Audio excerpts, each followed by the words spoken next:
I never expected to come home early that Thursday afternoon. The office had closed unexpectedly due to a power outage, and I figured I'd surprise Jennifer with a lunch date.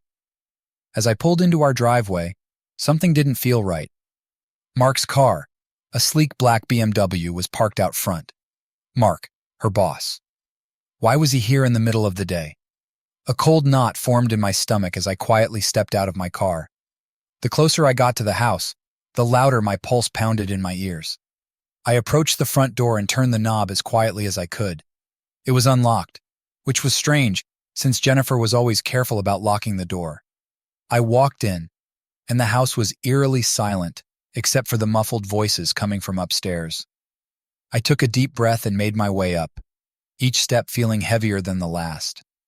When I reached the bedroom door, I heard them clearly. Jennifer's laugh, soft and intimate, mixed with Mark's low, hushed voice. My hand froze on the door handle. My heart was hammering in my chest, and I felt the world around me start to crumble. But I couldn't stop myself. I had to see it with my own eyes. I pushed the door open. There they were, Jennifer and Mark, tangled in our sheets, their shocked faces turning towards me as I stood frozen in the doorway. The air was thick with the smell of betrayal, and I could feel the rage rising within me, burning hotter with every second. Jennifer's eyes widened in horror, and Mark scrambled to cover himself, but it was too late. I had seen enough. For a moment, time seemed to stand still. 1,000 thoughts raced through my mind, but I couldn't move. My fists clenched at my sides, and I felt the taste of bile in my throat. The love I had for Jennifer, the trust I had placed in her, everything was shattered in that one moment. But instead of exploding in anger, I stood there, cold and silent, my mind already calculating, already plotting. This wasn't going to end in a screaming match or a fistfight. No, I would make them pay in a way they'd never forget. I turned and walked out of the room, out of the house. I didn't say a word. I didn't need to. The seeds of my revenge had already been planted. They had no idea what was coming for them. The drive back to the office was a blur. My hands gripped the steering wheel so tightly that my knuckles turned white. The image of Jennifer and Mark together was seared into my brain, replaying over and over like a nightmare on an endless loop. I couldn't shake the feeling of betrayal, the deep, gnawing pain in my chest. But even as the anger burned hotter, I knew that I needed to keep my cool. Rage was a powerful tool, but only if wielded with precision. By the time I reached the office, I had calmed down enough to put on a mask of normalcy. No one could know what had just happened. Not yet. I walked into my office, shut the door behind me, and sat down at my desk. I needed to think. I needed to piece together the clues that I'd been too blind to see before. I started with the little things. The late nights at the office that Jennifer claimed were because of a big project. The sudden weekend trips to visit her parents out of town. The way she'd become more distant, more secretive with her phone. At the time, I'd brushed it all off as work stress. I trusted her, loved her. But now, in the cold light of reality, it was clear. The affair had been going on for a while, and I had been played for a fool. I leaned back in my chair, staring at the ceiling, my mind racing. I needed to understand the full extent of their betrayal. How long had it been going on? How deep were they in? And most importantly, how could I use this knowledge to destroy them? I pulled out my phone and began scrolling through Jennifer's social media profiles, looking for any signs I might have missed. A picture of her and Mark at a work event from a few months ago caught my eye. They stood a little too close, her smile a little too bright. The caption read, "Teamwork makes the dream work." I couldn't believe I hadn't noticed it before. It was all there, hidden in plain sight. But pictures weren't enough. I needed proof, something concrete that would expose them both for what they were.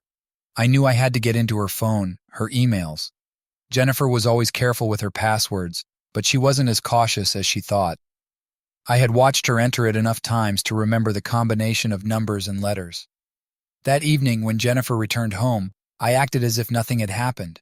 She seemed nervous, but I could tell she thought she was in the clear. I kissed her on the cheek, asked her about her day, and made small talk over dinner. I even managed to smile, though it felt like a razor slicing across my face. Later, when she was in the shower, I grabbed her phone from the nightstand. My hands were steady as I unlocked it. It took only a few seconds to find what I was looking for. texts, emails, and pictures that confirmed everything I had feared. They were sloppy, arrogant, thinking they were untouchable, but they had underestimated me. As I scrolled through their messages, a plan began to take shape in my mind. This wouldn't just be about confronting them. It would be about taking everything from them: careers, reputations, and lives.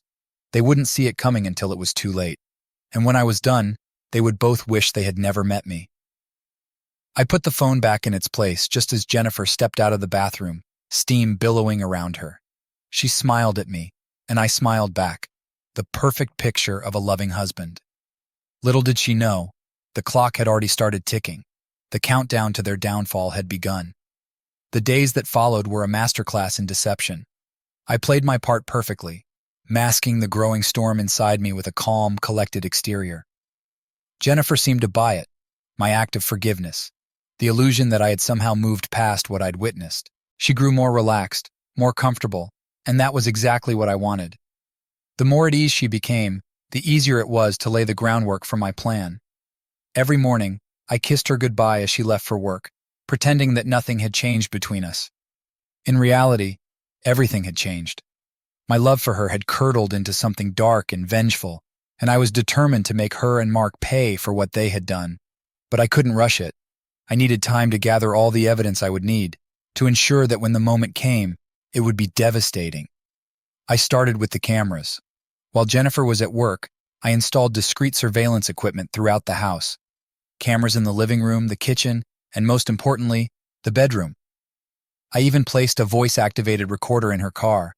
I needed to catch them in the act again, something undeniable, something that would leave no room for excuses or apologies. Every night, I reviewed the footage, waiting for them to slip up. But it wasn't just about catching them red-handed. I knew I had to hit them where it hurt the most: their careers, their reputations, and their social standing. I spent hours researching Mark's company, learning everything I could about its policies, its management, and its inner workings. The more I learned, the clearer my path became. One evening, I decided it was time to take the next step. Jennifer was in the shower, and I could hear the water running as I approached her laptop. I had already unlocked her phone and discovered enough to know that she and Mark communicated primarily through work email, something they must have thought was safer than texting. But I knew better. I opened her laptop and logged into her email. As I scrolled through her inbox, the breadth of their affair became painfully clear. There were hundreds of emails, some of them mundane and work-related, others full of flirtatious banter and promises of secret rendezvous. It was sickening, but it was also exactly what I needed. I copied everything, every email, every attachment, every scrap of evidence that I could use against them. But I didn't stop there. I dug deeper, finding files that Jennifer had saved to her work cloud storage. Among them were confidential documents, financial records, client lists, and other sensitive information. I knew exactly what to do with it. Over the next few days, I began to craft an elaborate web of deception. I created fake email accounts designed to look like they belonged to key people in Mark's company. From these accounts, I sent emails to Mark, making it seem like there were internal investigations into his conduct. I carefully planted rumors of misconduct, and with the evidence I had gathered, it wouldn't be long before the real investigation began. But I wasn't finished. I began to spread word among our friends and acquaintances, dropping hints about Jennifer and Mark. I made sure the whispers reached the right ears, ensuring that their secret wouldn't stay secret for long. It was a slow burn, but I could already see the cracks beginning to form. Jennifer had no idea what was happening. She still came home every night, kissed me hello, and told me about her day. But I could see the signs of her unraveling. She seemed more distracted, more anxious. I could tell that the pressure was getting to her, and I reveled in it. It was only a matter of time before everything came crashing down. As I lay in bed beside her each night, pretending to be asleep, I couldn't help but smile. The pieces were all falling into place. Soon, the world would see Jennifer and Mark for who they really were, and when that happened, there would be no escape for either of them. It was a Thursday evening when things began to shift. The tension in the air was palpable, a heaviness that neither of us acknowledged but both could feel. Jennifer had been growing more paranoid, her cheerful facade starting to crack. I watched as she paced around the kitchen, her phone clutched tightly in her hand, glancing at it every few seconds, as if expecting a message that never came. I sat at the kitchen table, pretending to read the newspaper. But in reality, I was studying her every move. Her nerves were frayed, and I knew why. The fake emails I'd sent from the anonymous accounts had done their job. Mark was now under serious scrutiny at work, and Jennifer was beginning to sense that something was terribly wrong. But she had no idea just how deep the trap I'd set went. She finally broke the silence. "Have you noticed anything strange lately?" she asked, her voice tinged with unease. I looked up from the paper, feigning confusion. "Strange? What do you mean?" "I don't know, it's just things at work have been weird. Mark's been acting strange, and there are rumors going around about some investigation." Her eyes darted around the room, never quite meeting mine. I leaned back in my chair, careful to maintain my calm demeanor.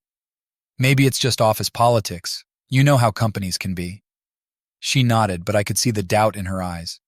I wanted her to question everything, to feel the walls closing in. The more anxious she became, the sloppier her actions would be. And that's exactly what I needed. That night, after Jennifer had fallen into a restless sleep, I made my next move. I had already gathered enough evidence to destroy her and Mark, but it was time to escalate. I took her phone again, this time sending a carefully crafted message to Mark from her number. The message was simple but effective. Asterisk. "We need to talk. Urgently. Let's meet tomorrow at lunch. Don't bring your phone." Asterisk. The next day, I watched as Jennifer left the house, her usual composure now replaced with visible anxiety. She didn't know it, but I had a GPS tracker on her car. As soon as she pulled out of the driveway, I activated it and followed her route on my laptop. Just as I had planned, she drove to a secluded park on the edge of town, one of their usual meeting spots, far away from prying eyes. I drove separately, parking a safe distance away. From where I sat, I had a clear view of the bench where they always met, tucked away in a quiet corner of the park. It didn't take long for Mark to show up, looking just as rattled as Jennifer. They sat down, and I could see their intense conversation unfold from a distance. I couldn't hear what they were saying, but I didn't need to. I knew this was the moment when doubt would start to consume them both. As they talked, I captured the moment with my camera, zooming in on their tense faces. This wasn't just about having more evidence. This was about control. They thought they were the ones in danger, that their secret might be exposed. But what they didn't realize was that I already had everything I needed to destroy them. They were merely actors in the final scene of a play they didn't know had already been written. After what seemed like an eternity, Mark abruptly stood up and walked away, leaving Jennifer sitting alone on the bench, her face buried in her hands.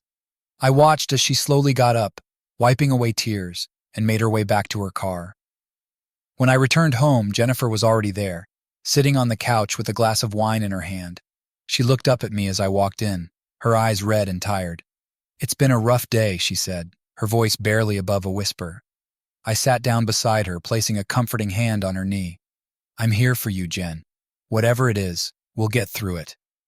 She nodded, leaning into me, but I could feel the distance between us, the lies, the guilt, the fear. It was all there, just beneath the surface. I held her close, offering the comfort she so desperately needed, all the while knowing that the noose around her neck was tightening with each passing day. The trap was nearly complete. All that remained was to spring it at the perfect moment, when the damage would be irreversible. And when that moment came, there would be no mercy. They had made their choices, and now they would have to live with the consequences. The following days were a study in contrasts. Jennifer was more attentive than ever, almost as if she were trying to compensate for the guilt gnawing at her from within. She cooked elaborate dinners, suggested weekend getaways, and even started planning a surprise birthday party for me, something she hadn't done in years. On the surface, it might have seemed like she was trying to rekindle our marriage, but I knew better. This was damage control, an attempt to cover her tracks, to distract me from the affair that was slowly unraveling. I played along, wearing the mask of the loving husband who believed in the power of forgiveness. I let her plan the party, I let her cook the dinners, I let her think that she was winning me back, but every affectionate gesture she made only fueled my resolve. The more she tried to win me over, the more determined I became to bring her world crashing down. One evening, as we sat down to another one of her meticulously prepared dinners, I decided it was time to push her a little further. I needed to see just how deep her guilt ran, and whether she was truly aware of the storm that was about to hit. "This is delicious, Jen," I said, cutting into the steak she had spent hours preparing. "You've really outdone yourself lately." She smiled, though it didn't quite reach her eyes. "I just want us to be happy again. I know things have been off, but I'm trying to make it right." I looked at her, feigning a look of concern. "Is there something you want to tell me? You've seemed so stressed lately, and I just want to make sure everything's okay." Jennifer's hand shook slightly as she set down her glass of wine. I could see the conflict in her eyes. Part of her wanted to confess, to unload the burden she was carrying. But the other part, the part that feared the consequences, held her back. She was trapped in a web of her own making, and I was content to watch her struggle. "No, everything's fine," she finally said, forcing a smile. "It's just work, you know? The usual stress." I nodded, pretending to accept her answer. "Well, if you ever need to talk about anything, I'm here. We're in this together." She reached across the table and squeezed my hand, her eyes glistening with unshed tears. "Thank you. That means a lot."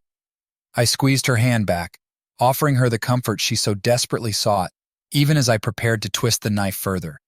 The closer she got, the more vulnerable she became, and that was exactly what I needed. Later that night, as we lay in bed, I put the next phase of my plan into motion. I had spent the past few days gathering more evidence, more ammunition. The messages I had sent from her phone to Mark, the fake emails from his company, the whispers I had planted among our friends, all of it was designed to create a perfect storm of doubt and suspicion. I rolled over and wrapped my arm around her, pulling her close. "You know," I whispered, my voice soft and tender, "I've been thinking about taking some time off work. Maybe we could go away for a while, just the two of us. Get back to what really matters." Jennifer stiffened slightly, and I could feel the tension in her body. She hesitated before answering, her voice barely above a whisper. "That sounds nice, but I'm not sure I can take time off right now. Things at work are complicated." I kissed the back of her neck, keeping my tone light. "We'll figure it out. I just want us to be happy again." She sighed, relaxing into my embrace, and for a moment I could almost believe that she wanted that too. But I knew better. This wasn't about happiness. This was about survival, about protecting herself from the consequences of her actions. And as much as she tried to pretend otherwise, she couldn't escape the reality of what she had done. The next morning, Jennifer left for work as usual, and I set about preparing for the final stages of my plan. I had already done the groundwork. Now it was time to pull the trigger. I sent an anonymous tip to Mark's company, using the evidence I had gathered to accuse him of embezzlement and sexual misconduct. The documents I had stolen from Jennifer's laptop would be enough to start an investigation, one that would quickly spiral out of control. As I hit send, I felt a strange sense of calm wash over me. The pieces were all in place, and there was no turning back now. The illusion of reconciliation that Jennifer had so carefully constructed was about to be shattered, and when it did, there would be nothing left to save her. That evening, when she returned home, I greeted her with a warm smile, just as I had every day since I discovered her betrayal. She kissed me on the cheek, and I could see the relief in her eyes. She thought the worst was over, that she had somehow managed to salvage our marriage, but she had no idea what was coming. As we sat down to dinner, I raised my glass of wine in a toast. "To new beginnings," I said, smiling at her across the table. Jennifer raised her glass, clinking it against mine. "To new beginnings," she echoed, her voice filled with hope. But as I looked into her eyes, I knew that for her, the beginning was about to be the end. The first cracks began to show the next morning. Jennifer was running late, rushing around the house in a flurry of panic. I watched from the kitchen, sipping my coffee, as she frantically searched for her car keys. Her usual calm and composed demeanor had vanished, replaced by a frantic energy that she couldn't quite contain. "Have you seen my keys?" she asked, her voice strained. "They're on the counter," I replied, pointing to the keys sitting right in front of her. She snatched them up with trembling hands, muttering a quick "thanks" before rushing out the door. As soon as she was gone, I set my coffee cup down and made my way to the computer. The anonymous tip I had sent the day before had surely reached Mark's company by now, and I was eager to see the fallout. It didn't take long to find what I was looking for. News of the internal investigation was spreading like wildfire through the company's internal channels, and Mark's name was at the center of it all.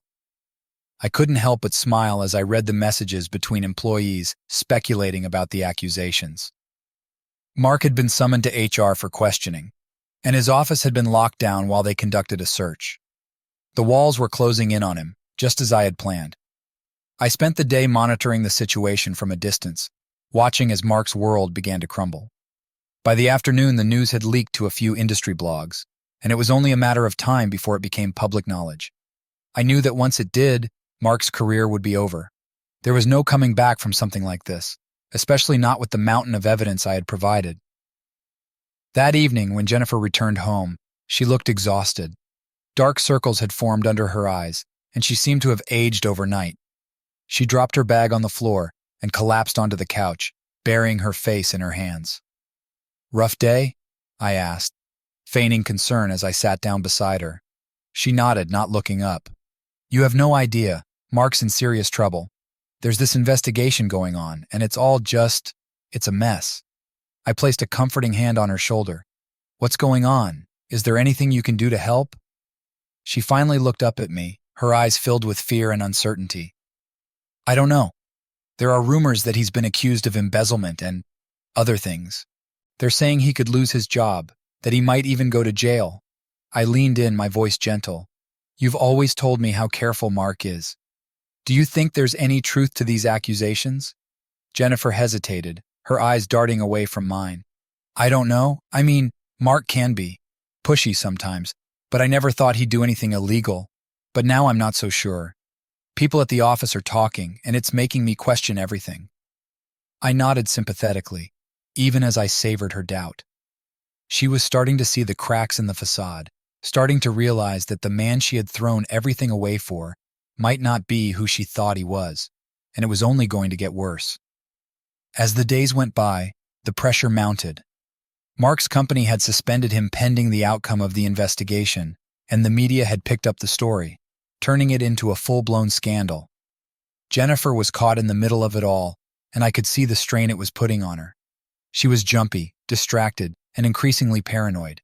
Every time her phone buzzed, she flinched, as if expecting the worst. One evening, as we sat in silence watching the news, another report on Mark's spiraling downfall, Jennifer suddenly turned to me, her face pale and drawn. Do you think someone's out to get him? This all feels too coordinated, too perfect, like someone's pulling the strings." I looked at her, my expression carefully neutral. "It's possible, but who would want to hurt him?" She shook her head, biting her lip. "I don't know. I can't shake the feeling that something is terribly wrong." She was right, of course, but I wasn't about to confirm her suspicions. Instead, I wrapped my arm around her, pulling her close. "Whatever happens, we'll get through it together. You don't have to face this alone." Jennifer leaned into me, her body trembling. "I'm scared," she whispered, her voice breaking.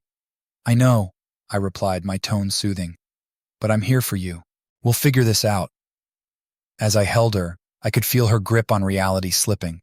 The pressure, the guilt, the fear, it was all becoming too much for her to bear. And that was exactly what I had intended. Jennifer was unraveling, just as Mark was, and soon enough, there would be nothing left of the life they had tried to build together.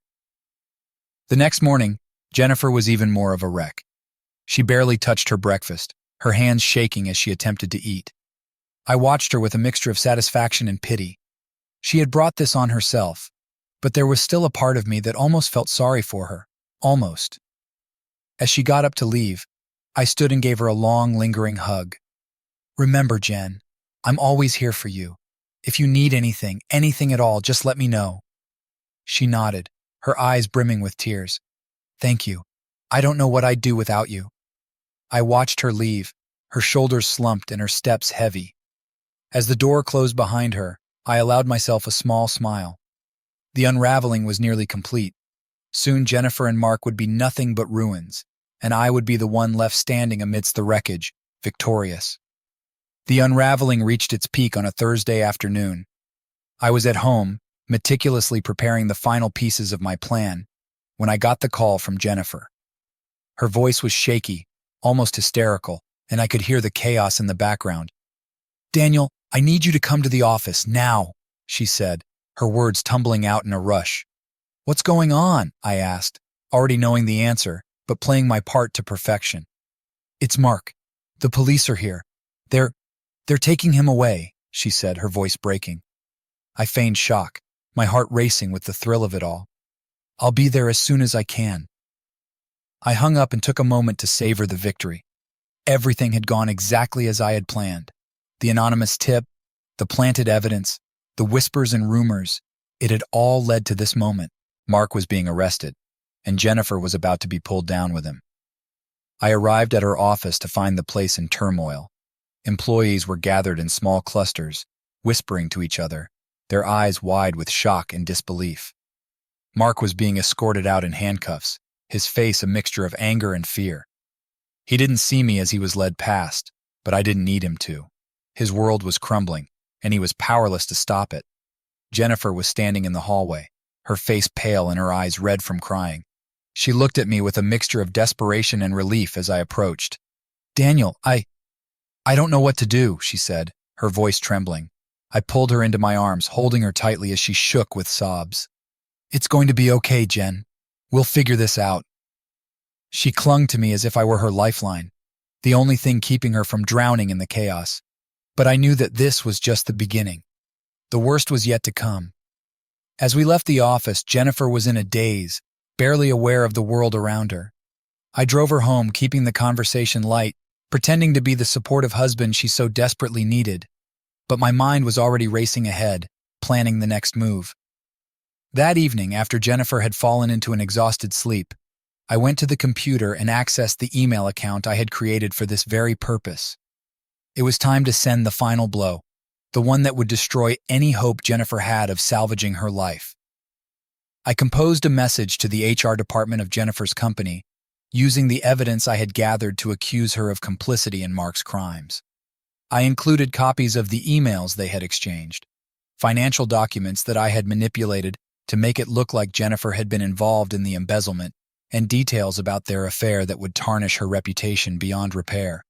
I reviewed the email one last time, making sure that every detail was perfect. Then, with a deep breath, I hit send. There was no going back now. The trap had been sprung, and Jennifer was about to face the consequences of her betrayal. The next morning, Jennifer received a call from her boss, asking her to come in for an urgent meeting. She left the house in a hurry, her anxiety palpable. I waited until she was gone before heading to my office, where I had a secure phone line set up for just this occasion. I made an anonymous call to a local journalist, someone I knew would jump at the chance to break a story like this. I fed them the details: Mark's arrest, the ongoing investigation, and Jennifer's suspected involvement.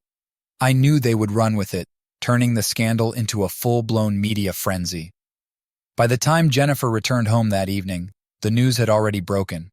She walked through the door, her face ashen, and collapsed onto the couch, staring blankly at the television. The headlines flashed across the screen. Corporate scandal, CEO arrested, assistant under investigation for embezzlement. Asterisk. She turned to me, her eyes filled with tears.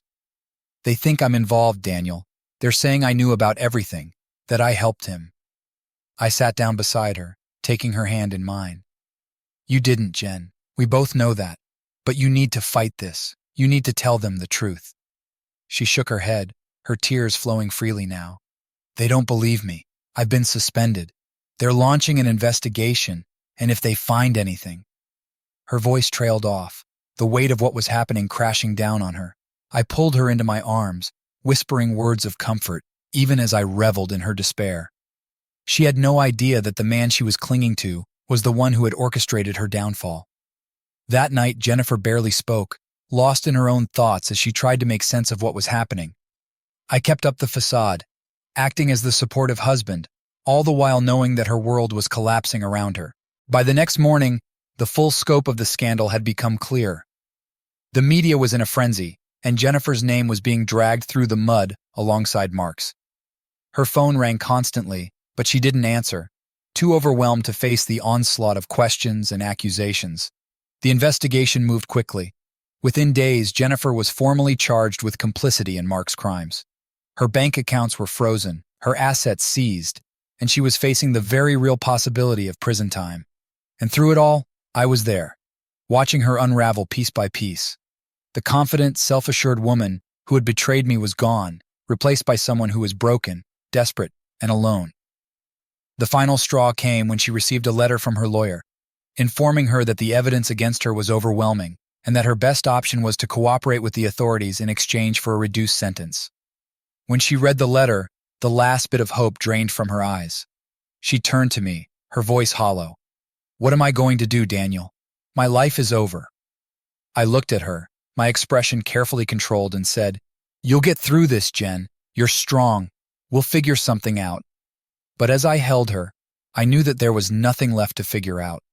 Jennifer had lost everything, her career, her reputation, her freedom, and soon enough, she would realize that the one person she thought she could rely on had been the one to destroy her. The trap had closed, and there was no escape. Jennifer's once vibrant spirit had all but vanished. She moved through the days like a ghost, her eyes hollow, her voice devoid of emotion. The investigation was progressing rapidly, and every new development only seemed to drive her deeper into despair. She was being suffocated by the weight of her own guilt and fear, and I watched with a cold satisfaction as she unraveled before my eyes. But there was one last piece of the puzzle that I needed to put in place: the confession. I needed Jennifer to admit, at least to herself, that she had betrayed me. Only then would my revenge be complete. One evening, as we sat in the living room in silence, I decided it was time. Jennifer was curled up on the couch, staring blankly at the television, which was muted, the news ticker scrolling with updates about Mark's scandal. I could see the tension in her body, the way her fingers gripped the edge of the blanket she had pulled around herself. She was on the verge of breaking. I sat down beside her, pretending to watch the screen for a moment before speaking. "Jen, we need to talk." She didn't respond right away, but after a long pause, she turned to look at me, her eyes dull and lifeless. "About what?" she asked, her voice barely above a whisper. "About us," I said gently. "About everything that's happened. I can't help but feel like there's something you're not telling me, something that's been eating away at you." Jennifer's breath caught in her throat, and she looked away, her hands trembling slightly. "I don't know what you mean," she said, but there was a note of desperation in her voice that she couldn't hide. I reached out and took her hand in mine, squeezing it gently. "You do know, Jen. I can see it in your eyes. There's something you've been holding back, something that's been tearing you apart. You don't have to carry it alone." Her eyes filled with tears, and she shook her head, as if trying to deny the truth that was bubbling up inside her. "I've already lost everything, Daniel. Please don't make this harder than it already is." "I'm not trying to hurt you," I said, my voice soft and soothing. "I just want to understand. I need to know what's been going on between you and Mark. Please, Jen, just tell me the truth." For a moment, she just stared at me, her eyes wide and fearful. Then, as if something inside her snapped, she crumpled, burying her face in her hands as sobs racked her body. "I'm so sorry," she cried, her voice muffled by her hands. "I never meant for any of this to happen." I pulled her into my arms, holding her as she sobbed uncontrollably. "Tell me, Jen," I whispered, my tone as gentle as I could make it. "I need to hear you say it." Through her sobs, she finally spoke the words I had been waiting for. I was with Mark. I cheated on you, Daniel. I betrayed you, and I'm so sorry. I didn't want to, but I did. And now everything's falling apart, and it's all my fault." I held her tightly, my heart pounding with a mixture of triumph and anger. She had finally admitted it, confessed to the betrayal that had torn our marriage apart. But even as she sobbed in my arms, I felt nothing but a cold, calculating satisfaction. She had dug her own grave, and now she was lying in it. "I don't know what to do," she continued, her voice choked with tears. "I've ruined everything. I've ruined us. I never wanted to hurt you, but now I've lost you too." I stroked her hair, pretending to offer comfort, even as I relished in her misery. "We'll get through this," I lied, my voice steady and calm. "But you need to be honest with me, Jen. Did you know about what Mark was doing at the company? Were you involved?" She pulled back slightly, looking up at me with tear-streaked cheeks, her expression one of pure desperation. No, I swear I didn't know. I never wanted any of this. I made a terrible mistake and now everything's gone wrong. I searched her eyes as if weighing her words before nodding slowly. I believe you, I said, offering her the one thing she so desperately wanted, my forgiveness. But you have to understand that what you did, it broke something between us. It's going to take time to rebuild that trust. Jennifer nodded, her tears still flowing freely. I'll do anything, Daniel. Anything to make it right. I don't want to lose you. I wiped away her tears with my thumb, my voice low and reassuring. We'll figure it out. But first, you need to focus on getting through this investigation. We'll deal with everything else afterward. She nodded again, clinging to the hope that maybe, just maybe, she could salvage something from the wreckage of her life. But I knew better. The confession had been the final nail in the coffin. There was no coming back from this, for her or for us. As Jennifer cried herself to sleep in my arms that night, I lay awake, staring at the ceiling. The satisfaction of her confession lingered, but there was also a sense of finality that settled over me. The plan was nearly complete. Jennifer had been stripped of everything, her career, her reputation, her freedom, and now her pride. And soon, she would lose me too. The days that followed Jennifer's confession were a blur of controlled chaos. The investigation into Mark's crimes was nearing its conclusion, and the evidence against Jennifer was piling up. She was barely holding it together, clinging to me for support as the walls closed in around her. But I knew that the time had come to deliver the final blow.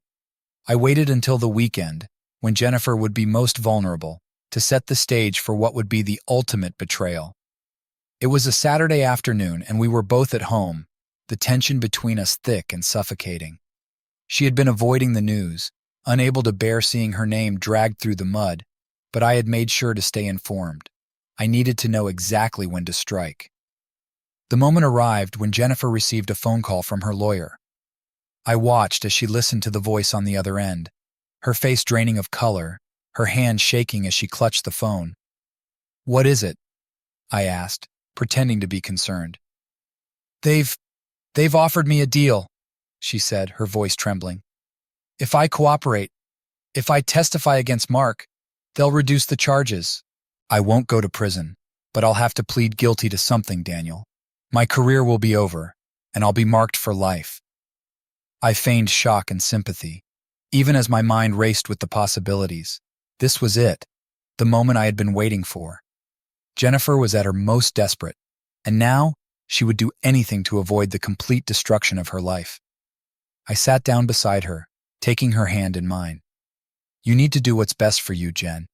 If that means taking the deal, then maybe that's the right choice." She looked at me, her eyes filled with tears. "But what about us? What about our future? How can I ask you to stay with me after everything I've done?" I hesitated, as if struggling with my own emotions before finally speaking. "Jen, I love you, but this has changed everything. I don't know if we can ever go back to the way things were, but I do know that I don't want to see you go to prison. If taking this deal means you can avoid that, then I think you should do it." Her grip on my hand tightened, her eyes pleading. "But what if I take the deal and still lose you? I don't know if I can handle that, Daniel." I looked away, as if pained by the thought, then turned back to her, my expression carefully composed. "We'll figure it out, Jen. But right now you need to focus on surviving this. We can deal with everything else afterward." She nodded, her tears spilling over as she leaned into me, seeking comfort. But even as I held her, I knew that this was the last time I would play the role of the supportive husband. My plan was entering its final phase, and Jennifer's world was about to be shattered beyond repair. The next day, I made sure Jennifer was out of the house before I put my final move into action. I had been preparing for this moment for weeks, gathering the necessary evidence, crafting the perfect narrative. I knew exactly what I needed to do to ensure that Jennifer would be left with nothing. I sat down at the computer and logged into the account I had created under a false identity. I composed a series of emails, carefully detailing Jennifer's supposed involvement in Mark's crimes, adding just enough truth to make the lies believable. I included financial records, phone logs, and even fabricated emails that painted a damning picture of Jennifer as Mark's willing accomplice. Once I was satisfied with the emails, I sent them to Mark's lawyer, making sure they would be discovered during the discovery process. I knew that this new evidence would be enough to ruin any chance Jennifer had of negotiating a favorable deal. She would be forced to accept full responsibility and the reduced charges would be off the table. But I wasn't done yet. There was one more piece of the puzzle that needed to fall into place. I made another anonymous call, this time to the journalist I had worked with before. I fed them the story I had crafted, ensuring that it would be released at the most damaging moment possible, just as Jennifer was about to accept the deal. By the time Jennifer returned home that evening, everything was set in motion. She looked exhausted, the weight of the world pressing down on her shoulders. I watched her, feeling a strange mix of satisfaction and cold detachment. She had no idea what was about to happen. That night, as she sat across from me at the dinner table, I decided to push her one last time. "Have you thought about what you're going to do?" I asked, my voice calm and steady. She nodded, not meeting my eyes. "I'm going to take the deal. I don't have a choice, Daniel. I can't go to prison." I reached across the table, taking her hand in mine. "I understand, Jen, and I'll be here for you, whatever happens." She looked up at me, her eyes filled with a mixture of gratitude and sadness. "Thank you, Daniel. I don't deserve your forgiveness, but I'm so grateful for it." I smiled, even as a part of me recoiled at her words. She had no idea that this was all part of my plan, that my forgiveness was nothing more than a tool to manipulate her into doing exactly what I wanted. The next morning, Jennifer left for her meeting with the lawyer, her decision made. I knew that it would only be a matter of hours before everything came crashing down. I waited, the minutes ticking by slowly, until finally, the phone rang. It was Jennifer.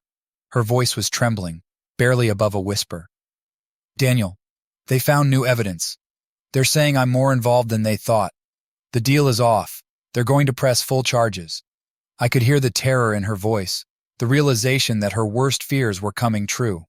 I played my part perfectly, expressing shock and disbelief, offering empty reassurances, but inside I felt nothing but satisfaction. When she returned home later that day, she was a broken woman. The media had already picked up the story, the headlines screaming her guilt to the world. She collapsed onto the couch, her face buried in her hands, sobbing uncontrollably. I stood there, watching her fall apart, knowing that I had orchestrated every moment of her downfall. The woman who had betrayed me, who had shattered our life together for the sake of her own selfish desires, was finally paying the price, and now she had nothing left. But there was one more betrayal she had yet to face, the one that would end everything, the moment when I would walk away, leaving her to face the consequences of her actions alone. That moment was coming, and when it did, Jennifer would truly understand the depth of her betrayal. Jennifer's world had imploded. The deal with the prosecutors was gone, replaced by a full-scale investigation that promised the worst possible outcome. Her life was a mess of media scandals, legal battles, and personal despair. I watched from the sidelines, playing my part as the supportive husband, but inside, I was cold and resolute. The final act of my plan was approaching, and it was time for the ultimate betrayal. One evening, as Jennifer sat alone in the living room staring blankly at the television, I decided it was time to make my move. The weight of the scandal had driven her to the edge, and she was barely holding on. It was the perfect moment to deliver the final blow. I approached her quietly, taking a seat beside her on the couch. She looked up, her eyes red and tired, but she didn't say anything. I could see the desperation etched into her features, the hollow look in her eyes. She was a shell of the person she used to be. "Jen, we need to talk," I said softly, my voice carrying a note of concern. She nodded, her gaze shifting to me with a mixture of resignation and dread. "What is it, Daniel?" I took a deep breath, preparing myself for the next part of the plan. "I've been thinking a lot about everything that's happened, about us, and I've come to a decision." She looked at me, her eyes filled with a flicker of hope, as if she thought I might have some solution, some way to fix everything. "What decision?" "I've decided that it's time for us to part ways," I said, my voice steady and firm. "I can't continue living like this, pretending that everything is okay when it's not." Jennifer's face fell, her eyes widening in shock and hurt. "What are you saying? Daniel, please don't do this. We can get through this together. I know I've made mistakes, but we can fix this." I shook my head slowly, my expression carefully controlled. I've thought long and hard about this, Jen. I can't be with someone who betrayed me so completely. Everything you've done has destroyed the trust between us, and I don't think it can ever be repaired. Her voice cracked as she tried to hold back tears. But I love you, Daniel. I've made mistakes, but I'm willing to do whatever it takes to make things right. Please, don't leave me now. I reached out and took her hand, squeezing it gently. I know you're trying, Jen, but the damage is too great. I need to move on, and you need to focus on dealing with the consequences of your actions. Jennifer's tears flowed freely now, her sobs uncontrollable. Please, Daniel. I don't know how I'm going to get through this without you. I'm so sorry for everything. I never meant for any of this to happen. I held her hand tightly, trying to offer some semblance of comfort, even as my heart remained detached. I know you're sorry, but it's too late for apologies. The damage has been done, and we both need to face the reality of our situation. The finality in my voice seemed to sink in, and Jennifer's sobs quieted to soft, defeated whispers. She looked up at me, her face a mask of resignation. So what happens now? I'm moving out, I said calmly. I've already made arrangements to find a new place. I'll be out of here by the end of the week. Jennifer nodded slowly, her eyes empty, as if the life had been drained from them. I understand. I wish things could have been different. I leaned in and kissed her gently on the forehead, my touch cold and devoid of affection. So do I. But this is the reality we're facing now. With that, I stood up and walked to the door, turning back to look at her one last time. She was sitting there, alone and broken, a stark contrast to the woman she had once been. The final act of my revenge was complete, and now it was time to walk away. As I packed my belongings, I couldn't help but feel a sense of satisfaction. Jennifer had lost everything: her career, her reputation, and now her marriage. She had paid the price for her betrayal, and I had ensured that she would be left to face the consequences alone. By the time I left the house for the last time, the sun was setting, casting long shadows over the empty rooms. I glanced back one final time, taking in the scene of destruction and despair. Jennifer was still there, sitting in the darkness, the weight of her actions finally settling upon her. As I drove away, I felt a strange mixture of relief and emptiness. The revenge I had sought had been achieved, but the victory was hollow. There was no satisfaction in the destruction of a life, no joy in the suffering of another. I knew that the road ahead would be different, that I would need to find my own way forward. But for now, I allowed myself to savor the finality of it all. Jennifer was left with nothing, and I was free to move on. As the city lights came into view, I took a deep breath, ready to start anew. The past was behind me, and the future stretched out before me, uncertain but full of possibilities.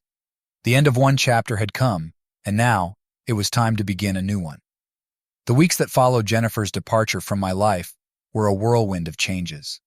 I settled into a new apartment, a modest but comfortable space that offered a stark contrast to the chaos of my former life. The place was a blank slate, a canvas on which I could start anew. As I unpacked the last of my belongings, I felt a mixture of relief and trepidation. This was the beginning of a new chapter, but it also meant confronting the reality of life without Jennifer. I focused on establishing a routine that would help me rebuild my life. I threw myself into work, diving into projects with a renewed sense of purpose.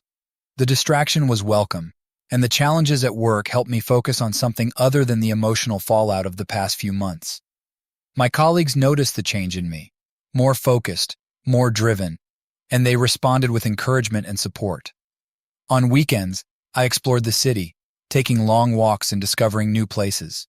I found solace in the small things: a quiet coffee shop, a park with a scenic view, a bookstore with hidden gems. Each discovery was a reminder that life was still full of possibilities, even after the turmoil I had endured.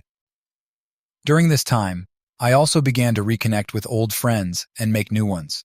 I reached out to people I hadn't spoken to in years, re-establishing bonds that had faded over time. The support from friends was invaluable, providing both a sounding board for my thoughts and a reminder of the positive aspects of my life. But it wasn't just about distraction and routine. I needed to confront and process the emotional weight of the betrayal. I started seeing a therapist, someone who could help me work through the anger, sadness, and confusion that lingered after everything that had happened. The sessions were often difficult, but they were also cathartic, allowing me to process my feelings and gain perspective. One day, as I sat in a cafe sipping coffee and reading a book, I ran into an old acquaintance, Claire. She was someone I had known casually, but hadn't kept in touch with. We struck up a conversation, and before long, it felt like old times. Claire had an easy charm and a warmth that was comforting, and we exchanged numbers with the promise of catching up again soon. As weeks turned into months, Claire and I grew closer. She became a significant part of my life, offering companionship and support as I navigated the changes I had made. We shared similar interests and values, and her presence was a reminder that life could be fulfilling and joyful, even after heartbreak. Eventually, I reached a point where I felt ready to reflect on the past with a sense of peace rather than bitterness. The pain of Jennifer's betrayal had dulled, replaced by a clearer understanding of what I had endured and what I wanted moving forward. I had learned valuable lessons about trust, resilience, and the importance of self-worth. One evening, as I sat on the balcony of my apartment, looking out at the city lights, I felt a sense of contentment.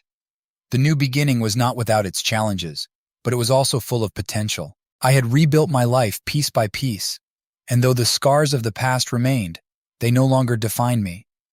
In the quiet moments of reflection, I recognized that the experience had transformed me. It had tested my strength and resolve, but it had also shown me the importance of moving forward and embracing new opportunities.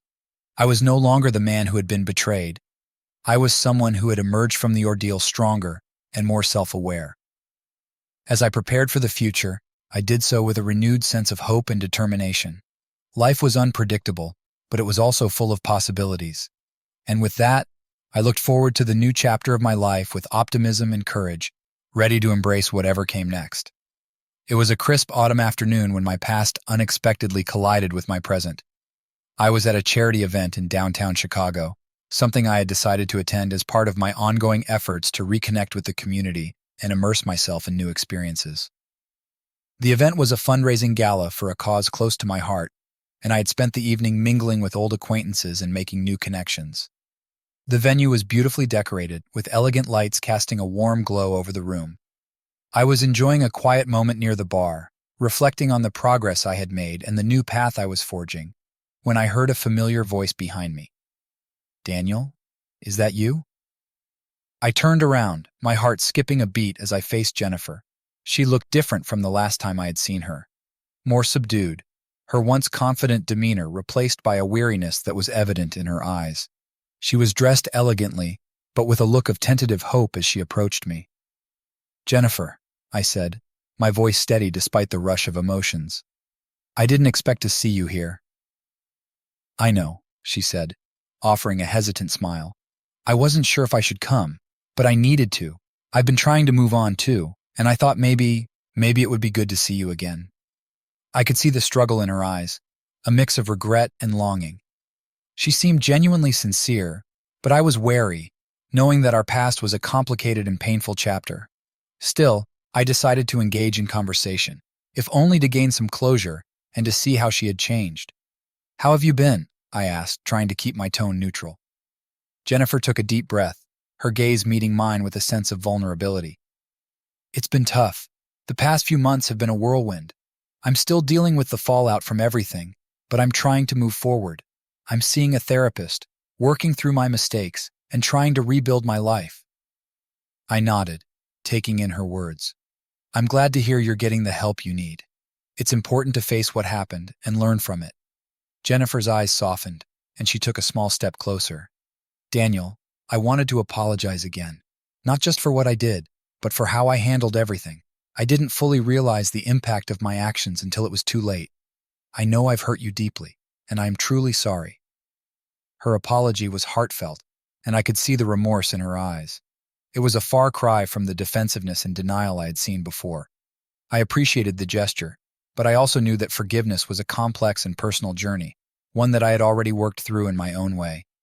"I appreciate your apology, Jennifer," I said, my voice calm but firm.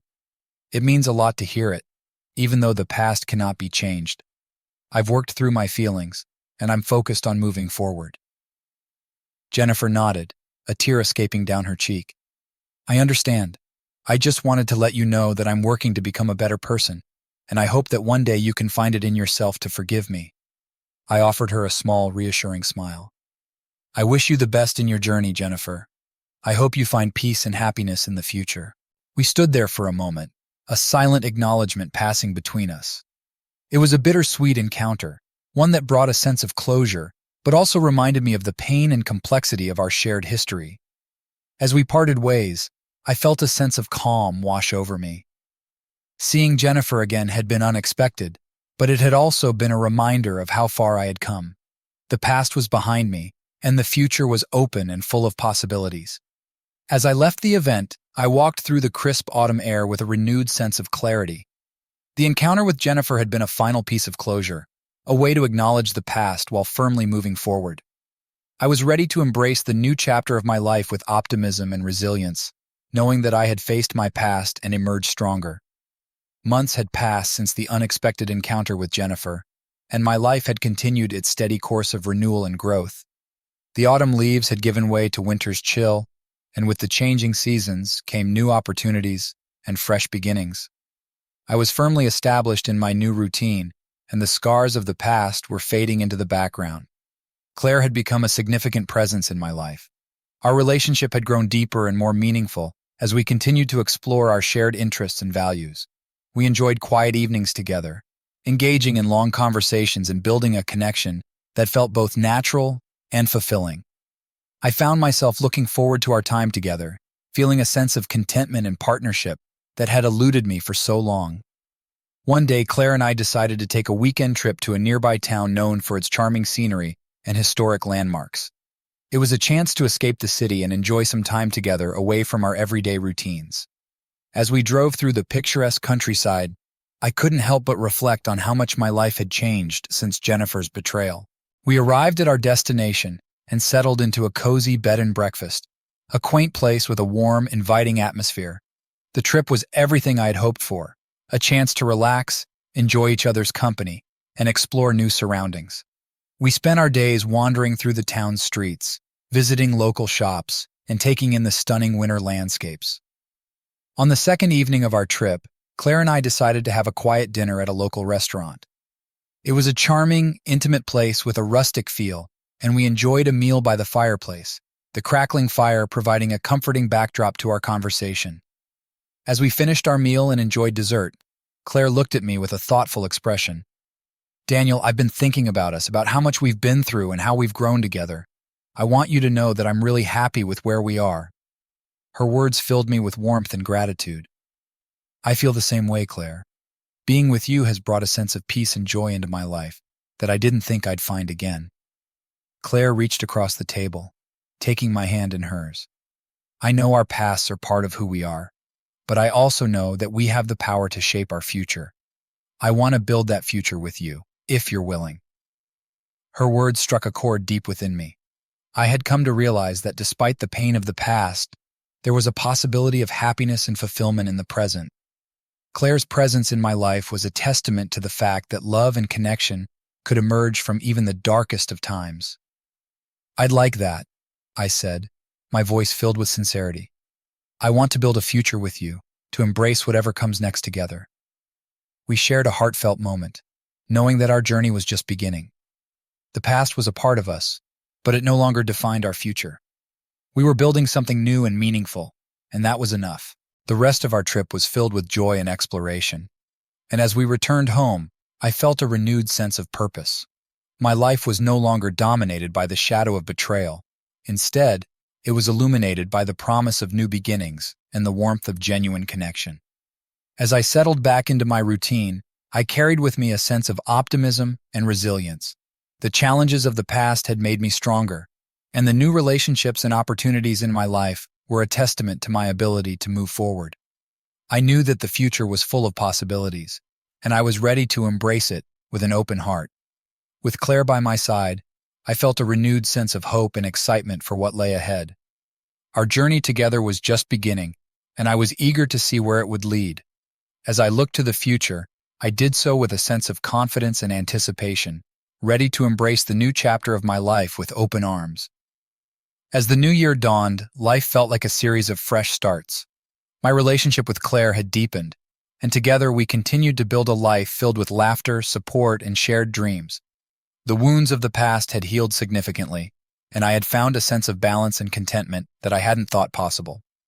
One crisp winter morning, Claire and I decided to visit an art gallery downtown. It was a Sunday tradition we had started, a chance to enjoy culture and spend time together. The gallery was featuring a new exhibit, and the vibrant art pieces provided a welcome distraction from the gray winter days. As we strolled through the gallery, discussing our favorite pieces and admiring the creativity on display, I noticed an old friend Michael across the room. He was a familiar face from my past, someone I had lost touch with over the years. I hesitated for a moment, then decided to approach him. "Michael?" I called out as I approached him. He turned, recognition dawning in his eyes. "Daniel, it's been a long time. How are you?" We exchanged warm greetings and caught up on each other's lives. Michael had been a steadfast friend during some of my earlier struggles, and seeing him again felt like reconnecting with a part of my past that had been overshadowed by recent events. "It's great to see you," I said, smiling. "I've been doing well, working on moving forward and finding new opportunities." Michael nodded, his expression thoughtful. "I heard about everything that happened with Jennifer. I just wanted to say that I'm glad to see you're doing better. You always had a way of finding strength in difficult times." Our conversation continued, and Michael shared that he had recently started his own business, a venture he was passionate about. We discussed our mutual interests and experiences, and it felt refreshing to reconnect with someone who knew me before the turmoil of the past few years. As the conversation wound down, Michael glanced at Claire, who had been listening and observing with a supportive smile. "And who's this?" "This is Claire," I said, introducing her. "Claire, this is Michael, an old friend." Claire extended her hand with a warm smile. "It's nice to meet you, Michael." Michael shook her hand and smiled back. "It's a pleasure. Daniel has spoken highly of you." After our meeting with Michael, Claire and I continued to explore the gallery. We discussed the impact of art on our lives and how it had become a meaningful part of our routine. The visit had been both enjoyable and a reminder of the importance of staying connected with the people who had supported us through difficult times. As the day drew to a close, we found ourselves reflecting on how far we had come. The chance encounter with Michael had been a symbol of how life had come full circle. The people and experiences that had once been a significant part of our lives were now woven into the fabric of our present, and our journey had brought us to a place of understanding and renewal. Driving home, Claire and I talked about our plans for the future. We discussed the possibility of traveling, pursuing new hobbies, and continuing to grow both individually and as a couple. It was clear that we were both excited about the possibilities that lay ahead. The events of the past year had taught me valuable lessons about resilience, forgiveness, and the importance of moving forward. I had learned that while the past could not be changed, the future was full of potential and promise. As I looked out at the city lights from the car window, I felt a deep sense of contentment. The challenges I had faced had shaped me into someone stronger and more self-aware, and the new beginnings in my life had filled me with hope and optimism. The past was a part of me, but it no longer defined who I was. The future was open and full of possibilities, and with Claire by my side, I was ready to embrace whatever came next. The journey had come full circle, and as I moved forward, I did so with a sense of peace and anticipation for the new chapter that awaited. The spring sun began to melt away the last remnants of winter, bringing with it a sense of renewal and fresh possibilities. As the season changed, so too did my outlook on life. The past months had been a period of profound transformation, and I was eager to embrace the future with the clarity and optimism I had gained. Claire and I had settled into a comfortable routine, our relationship continuing to flourish. We had begun discussing our plans for the future more seriously, contemplating everything from potential travel destinations to long-term goals. It was an exciting time, filled with the promise of new adventures and shared experiences. One Saturday afternoon, we decided to visit a local farmer's market. It was a vibrant and bustling place, with stalls overflowing with fresh produce, artisanal goods, and handmade crafts. We wandered through the market, sampling various foods and chatting with the vendors. The lively atmosphere was a refreshing contrast to the challenges of the past, and I found myself feeling grateful for the simple joys in life. As we made our way through the market, we stumbled upon a small booth offering various handmade jewelry pieces. Claire was immediately drawn to a delicate silver necklace with a pendant shaped like a heart. She tried it on, and it looked beautiful on her. "I love this," Claire said, admiring the necklace in a mirror. "It's so simple and elegant." I nodded, smiling. "It suits you perfectly. Why don't you get it?" Claire's eyes sparkled with delight. "I think I will. It'll be a lovely reminder of today." While Claire made her purchase, I took the opportunity to reflect on how much had changed in my life. The market was a symbol of new beginnings, a reminder of the beauty and abundance that could be found even after difficult times. I had emerged from the past stronger and more appreciative of the present. As we left the market, Claire and I took a leisurely stroll through a nearby park, enjoying the blooming flowers and the gentle warmth of the spring sun. We talked about our plans for the future, sharing our dreams and aspirations with each other. It was a conversation filled with excitement and hope, a testament to the positive direction our lives were heading. Later that evening, we returned to our apartment and spent a quiet night in, cooking dinner together and enjoying each other's company. As we sat at the dining table, surrounded by the comforting glow of candlelight, I felt a deep sense of contentment. Claire reached across the table and took my hand in hers. "Daniel, I'm so grateful for everything we've built together. It's been an incredible journey, and I'm excited about what the future holds for us." Her words resonated with me. "I feel the same way, Claire. We've come a long way, and I'm thankful for every step of the journey.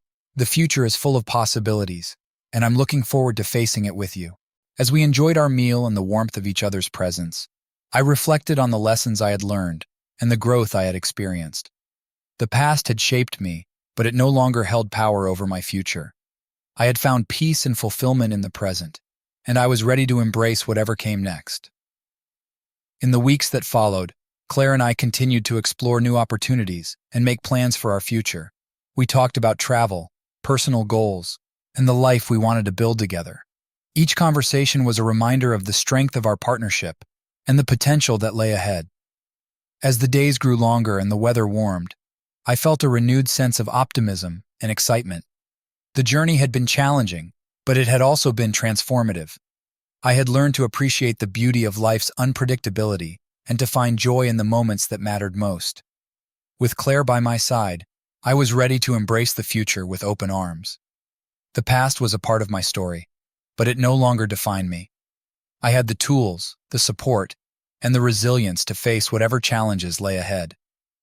The new chapter of my life was unfolding, and I was eager to write it with hope, love, and a renewed sense of purpose.